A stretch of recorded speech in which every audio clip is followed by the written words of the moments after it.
We welcome you back to the Two Guys Named Chris show. We have Lisa Lanier, our official attorney of this program, on the line as we do every week at this time.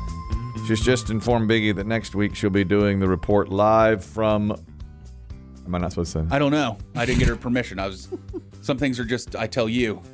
Live from the phone. She'll be live on the phone. I don't know if I can say where she is. Live on the phone. She'll be wherever she wants to be, wherever. Doesn't matter. Mm-hmm. Lisa, you'll be joining us as usual next week. There's nothing special about it. Hey, good morning. Good morning. That's right. She's joined us from around the world. She has before. Yeah. Oh, yeah. I don't care. It's all good. Nothing to see here. Mm-hmm. She's just going to be on the phone. Not going to say anything. Mm-hmm. Oh, she'll be in Greece. What? Oh, she might be in Greece. Oh. Mykonos? Lesbos? She'll be having a euro when we talk to her next week. But a euro. Enough about that. Enough about that. That's probably how they spot the Americans when they come in. Not take me to a great Greek euro stand. Oh, this guy's a sucker. I got him. There's a comic. I know Lisa has a full docket. We're gonna throw some spitballs that aren't even on the docket. All right. Yeah. But there's a comic, and maybe you'll appreciate this, Lisa. There's a comic I saw. Gary Goldman, I think, is his name. And he said, Greece hasn't invented anything since the Pythagorean theorem other than the salad. That's right. This was like the cradle of civilization. They were the smartest, most brilliant people on the planet for a time. Yep. I mean, mathematics probably originated in Greece. Sure it did. And then they said feta cheese and olives. That's it. Oil and vinegar. That's what you have. We're done. I have a colleague that just came back from Greece, and I was asking him if he went to any of the other islands other than the one he was staying on. And he said, no, because you fly into Athens, you see all the ruins. And he said he did. He said, don't do it, though. He said, because after you've seen one pile of rocks, you've seen them all. Pretty much it. Well, have a great time wherever you're going. We're not going to wherever the day takes you. We're not going to say where she's going to be next week, but we'll have her on at this time. This week, though, quick thing, not on the docket.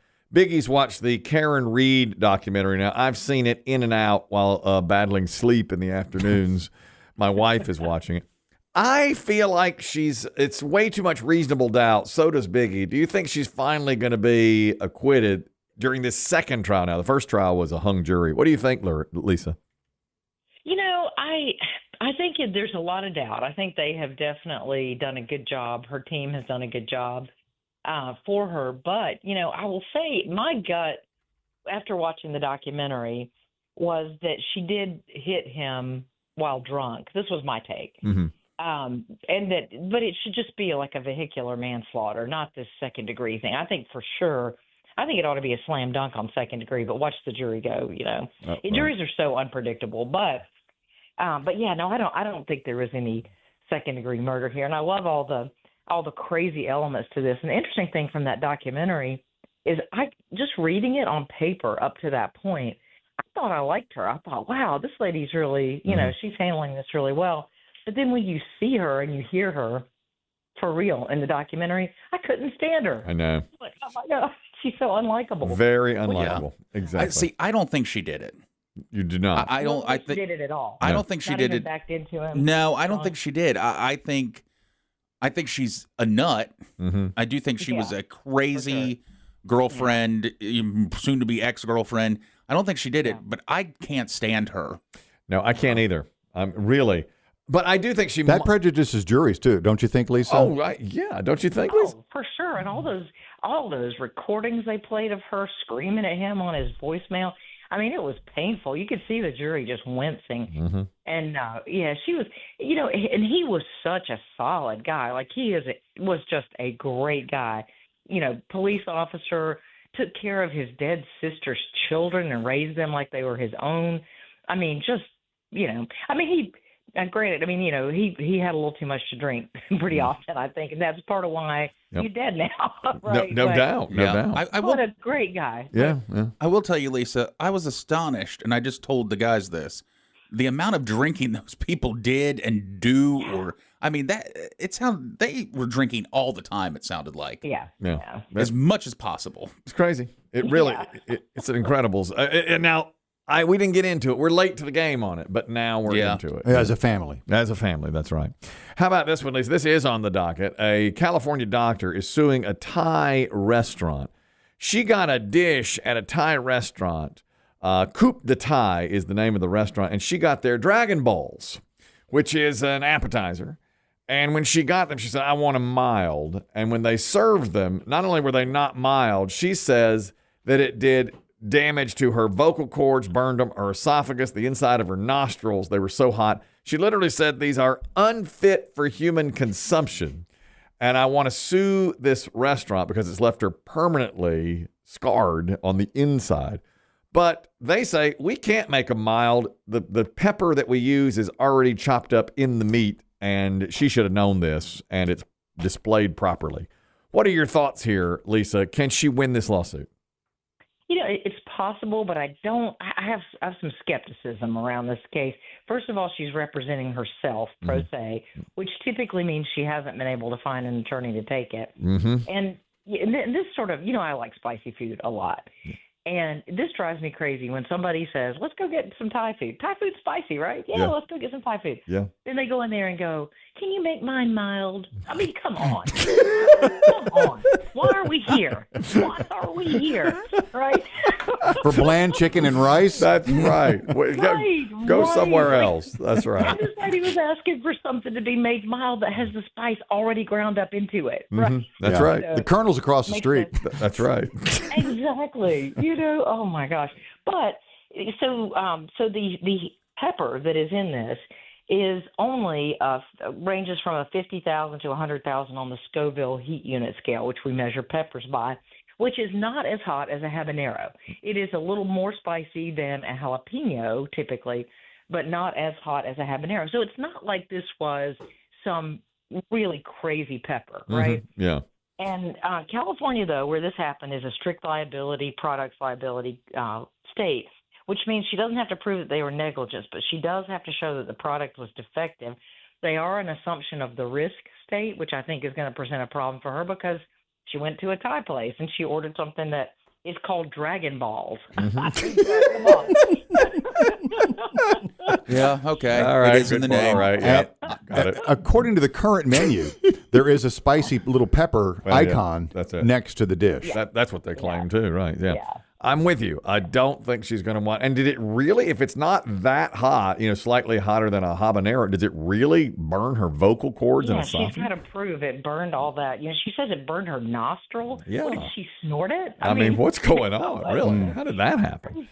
Really? Agreed. The next story I saw in the news, and it broke my heart. Now, if I were in the jury here, I would throw money at this family because I'm emotional justice. There's a kid, he was 22, Cole Schmitnick, and he was from Appleton, Wisconsin, had severe asthma. Normally, when he went in to get his asthma medication at the pharmacy in Appleton, he paid $70, $60-something. He went in one day, and they said, oh, I'm sorry, your insurance now is charging almost $600 for this medication. So he, of course, says, well, I can't afford that. He's 22 years old. He left the store with a medication designed to stop an asthma attack once they start, but without the inhaler he needed to prevent attacks from happening in the first place. 5 days later, he has a severe asthma attack. He tries the inhaler they gave him. It was empty on his nightstand when they found him dead. So he did die, and now his parents are suing Walgreens, which is where he went, and the insurance company because they say Walgreens should have stepped in and said, well, let's see what your insurance does cover at $70 versus the $600 you're about to pay. We had a pharmacist call when we talked about this earlier in the week. He's been a pharmacist 40 years. He said, this happens all the time. I am on the phone to doctors all the time getting a medication that will work. However, we had a person who works in a pharmacy say, hey, we're busy. Sometimes we can't do that. So what do you think, Lisa? I think that Walgreens has the biggest exposure here. They actually sued a bunch of people. They sued his health insurance company. They sued Walgreens, and they sued this middleman company that decides on these prices. They apparently, I didn't know this until this morning, but apparently these three big companies control the prices of 80% of the drugs in America, and they're constantly jimmying and changing prices to increase profits, depending on demand and that sort of thing. And so this drug that he had been paying like $5 or $10 for, Right, yeah. whatever, 25. It went to $500. That's why he couldn't afford it. But what happened was his health insurance actually contacted Walgreens, and they said, look, there are 3 other options that have $5 copays. Here they are. Call his doctor and get approval for one of these.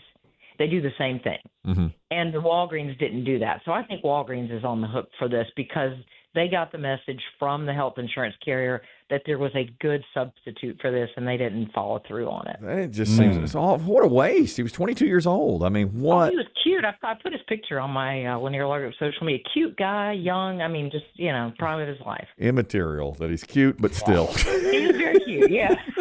Kind of long hair. I'm not usually into the long hair thing, but he was cute. Again, move. The ugly deserve just as much justice. Under our Constitution. Right, really. Would that it were different, but it's not. Yeah, that's the first thing I noticed. The doctor in the tie case, she was attractive too. Okay. Well, so's Luigi. Yeah. Oh, well, right. Luigi's like Luigi, the handsome Luigi. guy. Yeah. Oh, they love him. Yeah. Remember when his wanted poster, oh, yeah, this guy, or his mugshot, they're like, this guy's hot. The other story, again, we talked about it earlier this week, comes from Houston. There was a man playing a bagpipe in a local park, and a woman there did not like the fact that he was doing it. His name is Scott Gibb. Her name is Eunice Isger.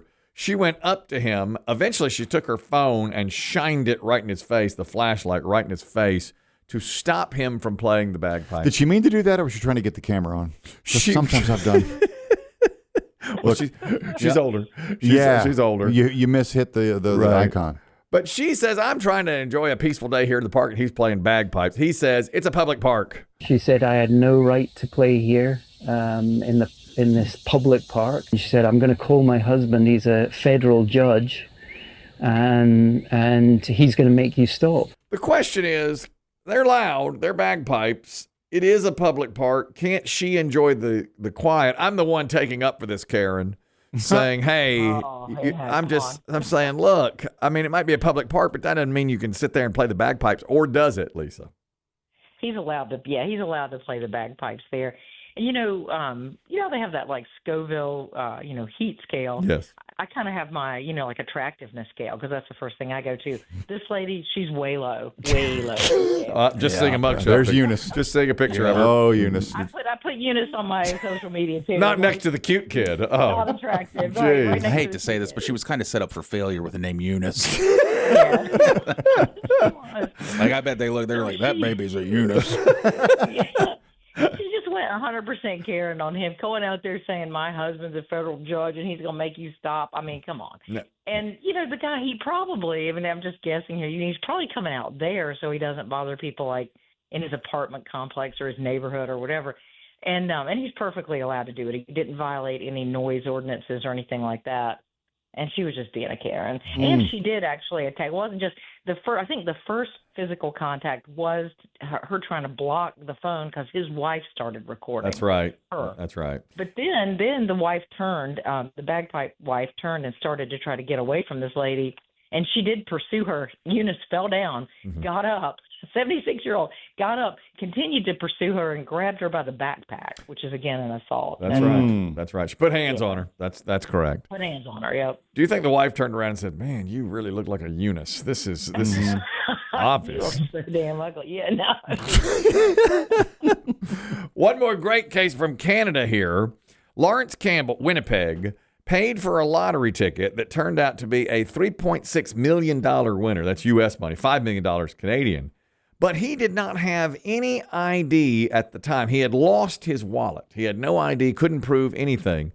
So he turned the prize over to his longtime girlfriend, Crystal McKay, at the urging, I believe, of the folks at the lottery, right? Yeah, they said, you don't have a bank account or an ID. We can't give you the money. He said, well, make Crystal the winner. So he never assumed anything would go wrong with this. They even appeared in front of cameras and said, oh, we're so excited. And he said it's a present for her and all that. Well, then not too long after that, she ghosted him. He can't get Crystal on the phone. He's texting. He's calling. And then he found her in bed with another man. No. She said that she was taken up with someone else. That's right. That's right. Yeah. Lisa, I feel for this man. I want Lawrence to get at least half of this money. What are your thoughts? Well, he's pursuing her for the money, and that's appropriate because under Canadian lottery rules, possession of the ticket it gives you presumed ownership. So that's why they paid her out, and they're not going to change that. So he has to go after her, and he has to prove the underlying facts that he bought it and that they agreed that she would cash it out. He's got to prove what they agreed to. You know, did they say they were going to split it 50-50, or it was all going to be his, or what was, you know, and she was just going to get a little gift or something, you know, what was the underlying deal, and can he prove it? You know, I don't know if he'll be able to prove it. So, but that's what he's up against. And yeah, poor guy. Just, I mean, why wouldn't he just go get an ID? Yeah, really. Just go get an ID. Well, he trusted his lady friend. You know, he trusted her implicitly. Yeah, and that was now a bad move. Yeah. he's not hot enough for Lisa, so you're out. It's over. Sorry, man. She's got his. If you were cuter, I could help. I'm so sorry. She stuck his ugly mug up on her website. That's it. I did. I really did. Of course you did. Thorough work. Most of them are there holding that check right before she goes to them. That's right. I'd have ghosted him too. He's too ugly to get that kind of money. Lisa Lanier joins us next week. We don't know from where. It could be from anywhere. You know, just regular old call next week. As usual, she's inside the numbers, and she gets all of these right. If you need legal advice, find her. HireAHeavyweight.com or LanierLawGroup.com. She's president there. Lisa, fantastic talking to you today. Thank you very much. You two have a great weekend. And we will. Thank you. There she goes.